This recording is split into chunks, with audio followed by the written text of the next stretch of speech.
Hey guys, Godzilla851 here, back with our Godzilla review / retrospective. And we are finally at a film that I can really sink my teeth into and just... one sec.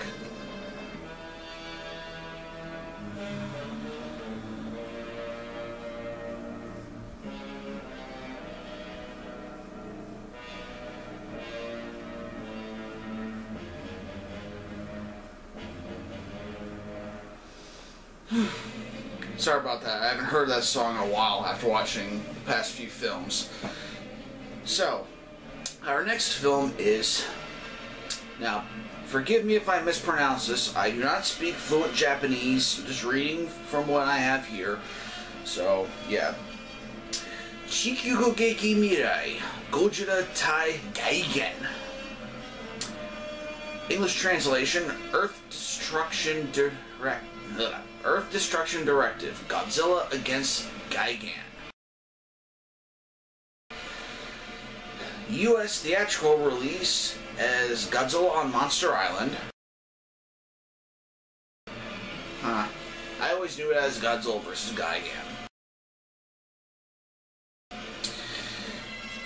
Now, first off the bat, you get to hear Akira Ifukube's brilliant work with Godzilla films, and we have ourselves an odd but very fun story to go through. So our film opens up with a young comic book artist named Gengo. And he is at a comic book distributor's place trying to sell his idea. He has all the workings, but he doesn't have the monster down. And, if you don't have a complete piece of work, then don't show up. So he's bummed out, and so is his girlfriend, I suppose. And she says, well, that's too bad, but I have another job for you at this place called Children's Land. So he's like, okay, yeah, you mama gone. We'll get into what that means later. So he goes there and meets the dude in charge. This guy. Yeah. And Gengo is saying, what's the idea you guys have? Oh, the dude in charge says, our idea is of peace. Oh, that's nice. A world of peace, everyone can live happily. And once his place, Children's Land, is finished being built, they intend to destroy Monster Island.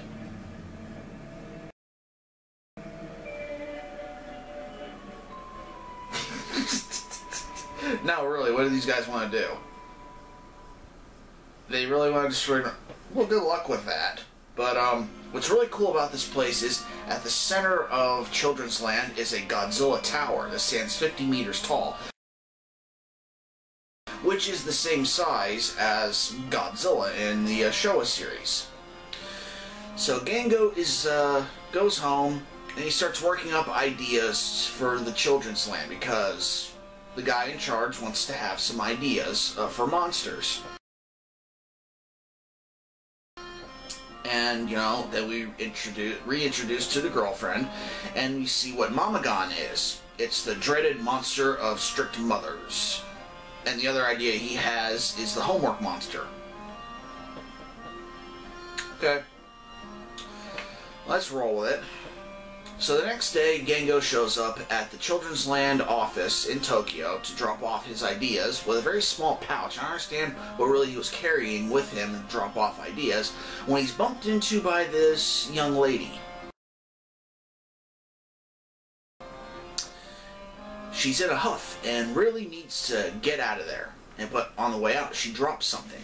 This tape.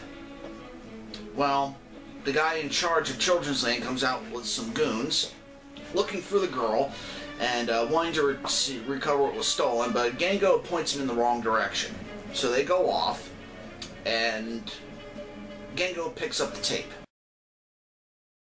Later that night, Gengo arrives home, and he meets our mystery young lady, and she demands the tape. But he's playing dumb, and then we meet probably the best character in the entire movie.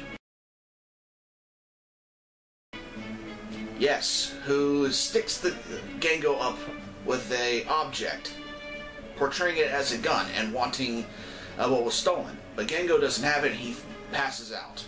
So, cut to back in his apartment, they wake him up, and Gango's freaking out like, "Ah, your pistol!" He's like, "Pistol?" And he pulls out of the corn on the cob. Good stuff. So they come to realize, the Gango comes to realize that these two are on the up and up, and saying that the girl, Machiko Shima, his brother, Takeshi Shima, is missing. And that her and her friend, guy with the corn on the cob, is looking for this guy. And last place he was seen was at Children's Land. And they want to know where the tape is. Well, Gango does have it. It's in a storage locker. They start playing it, and it starts giving off this peculiar sound. The sound picked up by the chairman of Children's Land. Yes, and they begin, freaking out because, oh no, they're playing the tape, but humans won't understand. It says come to find out he's the secretary of this Children's Land. But then the controller says, but the monsters of Monster Island can understand it. Cut to Monster Island, and these two guys wake up.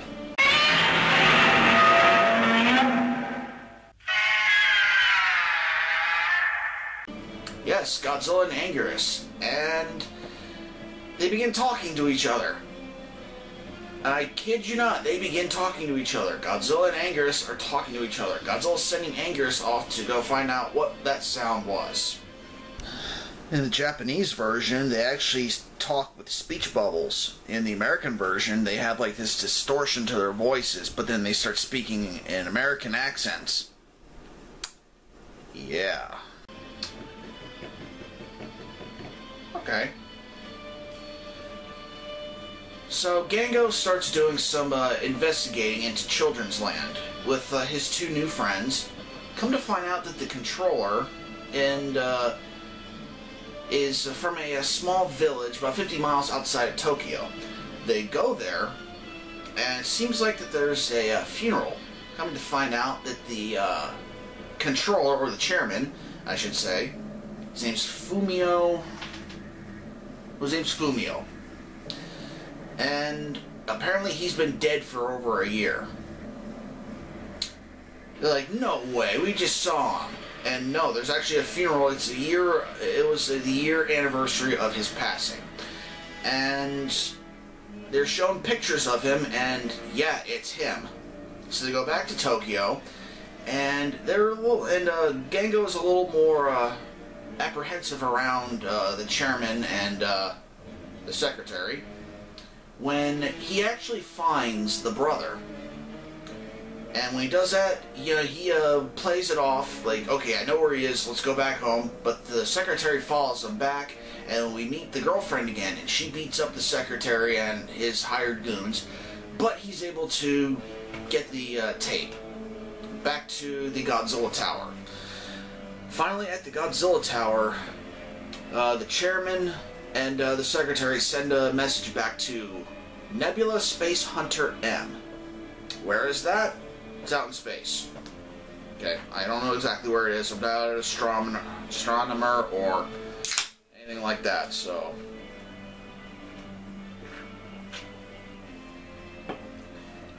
Once they get the word, they call upon these two guys. First, from a fiery crystal, is King Ghidorah. Then, from a blue diamond that flashes and then explodes, we have Gigan. And they come to Earth. On their way to Earth, Gengo and his girlfriend tried to break into the Godzilla tower to save Takeshi, but unfortunately are caught. So our other two heroes go off and they try to find a means to save them. So once they're trying to find the ways to save them, Godzilla and Anguirus leave Monster Island and they come to Japan as Gigan and King Ghidorah are destroying the city. Gengo and his girlfriend and Takeshi are saved, but you know, they're like, oh, it's irrelevant. Once Godzilla arrives, we can lure him here and we can kill him. So the chairman is saying, like, yeah, good luck with that. Come to find out the Godzilla tower is packing heat. Yes, it breathes fire just like Godzilla, except it seems to be a lot more devastating. Seems. We'll get into that later. As Godzilla and Anguirus arrive, and they begin battling with King Ghidorah and Gigan. A very well done fight. The army tried to take care of Gigan and King Ghidorah, but they were too much for that. But Godzilla and Anguirus just having a great fight with Ghidorah and Gigan. Ghidorah using his wings to push Godzilla, while Gigan is slamming into Godzilla, pushing him towards the Godzilla tower. Godzilla, seeing the tower and being offended, balls up his fist and goes over to the tower to destroy it, when it doesn't really go to his best way. Yes, the Godzilla tower begins firing its deadly laser beam and floors Godzilla immediately. It keeps on breathing this beam, and as you can hear the music, it is actually destroying Godzilla. I remember as a kid, like, come on, get up. It's not real. It's fake. It's not really you. So it's like, but no, Godzilla is getting massacred by this thing. Anguirus, who hasn't really been holding up very well this entire fight. Godzilla is really there to, you know, keep him out of, you know, danger. Since Godzilla is down, Anguirus wants to save his friend. But the only way to Godzilla is through Gigan. Gigan with this massive buzzsaw in his chest. Anguirus charges forward trying to save Godzilla, and this happens. Yes, this is a very violent movie. Blood actually hitting the screen. Well, our heroes are able to get back to the military, and they say what is actually happening inside the Godzilla tower, but the military, unable to help, they actually make a small team and a fake poster of our heroes, and they load the elevator up with dynamite, no, TNT. The elevator goes up to the head. The goons shoot the picture, but behind it is the dynamite and blows the head off, thus ending the chairman and his secretary and all the goons. Who were they really? They were aliens from Nebula Space Hunter M. What kind of aliens? Cockroaches.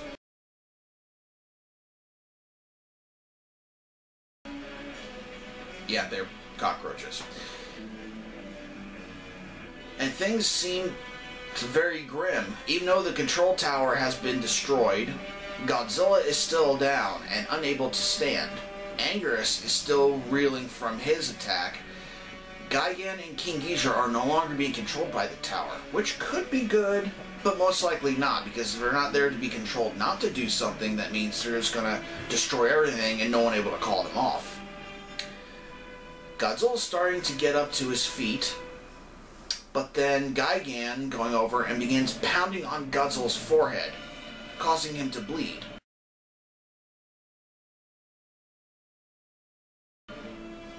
King Ghidorah slamming Godzilla into the remnants of the Godzilla tower, and then Godzilla gets his second wind. And he begins pounding on both Gigan and King Ghidorah.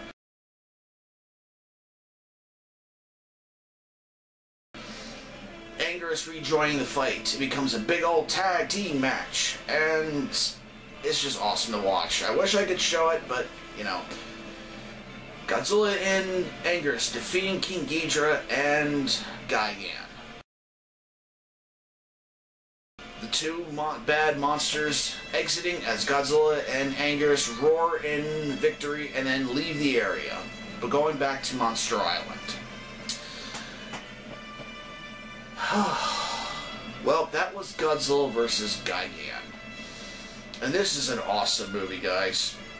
I definitely recommend this film. This is one of the best Godzilla films I have seen. It's not perfect, but the acting is awesome.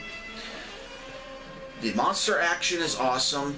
The introduction of Gigan is probably the best part of this. It's pretty much this walking armory of weapons. It's a combat kaiju, just meant to just destroy everything. But Godzilla able to defeat him. It's good stuff.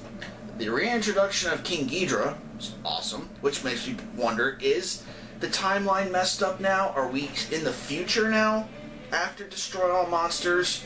Because part of the video package at the beginning of it, when the secretary was talking, were scenes from Destroy All Monsters. So is this in the future, or are we back in time? No idea. Unfortunately, this is the end of this Godzilla suit. During the filming of this movie, you could see parts of the suit actually melting off. There were a lot of fire scenes, and this suit really took a beating, causing TOHO Studios to find a new Godzilla, to create a new Godzilla suit. We'll get into that another time. The soundtrack, Akira Ifukube is back, and I couldn't be happier. Ever since Destroy All Monsters, I've been begging for this music, his music to come back. Not to say the music was completely terrible. Well, in Godzilla's Revenge it was, but in Godzilla vs. Hedorah, I felt there could have been a couple of scenes where Godzilla had that triumphant, you know, Godzilla march song where he first appears, which would have been awesome, but they did for something else. But this was just awesome. Excellent return to form. What do I give this film? Godzilla vs. Gigan. I'd have to give this film an A. Another alien invasion story, but awesome. A little weird the way how they want to invade, but you know, they explain that the cockroaches want to repopulate Earth with their cockroach people because their planet was just like Earth, but the humans there, or people there, overpolluted it. Kind of like Godzilla vs. Hedorah in a way.